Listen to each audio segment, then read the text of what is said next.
ایشان موی زیر ناف تا چند روز درست است که با اون نماز خوانده می شود؟ تا 40 روزه موی زیر ناف ناخن موی زیر کش اگر ادامه یابد مکروه نیست. از 40 روز که زاید شد و نتراشیدیم نگرفتیم مکروه تحریمی است.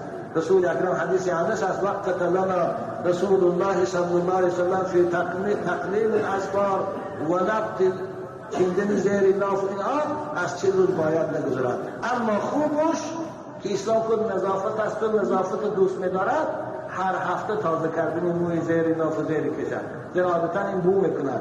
ببینید موی زیر ناف هم که اندر بلند شد بو میکنه، زیر کش هم بو میکنه، عرق که میگن بوی ناخوش دارد. اسلام نظافت دوست می‌دارد. بنابراین هر هفته تازه کنید. خوب هر هفته امکانه لااقل 15 روز دیر نکنه تازه کنه. امروز کرم های خوب برآمده است. کرم برآمده. آخه آدم‌ها هر 20 شب میترسن گناهکار میشوند. و شما یه هفته دیگه برام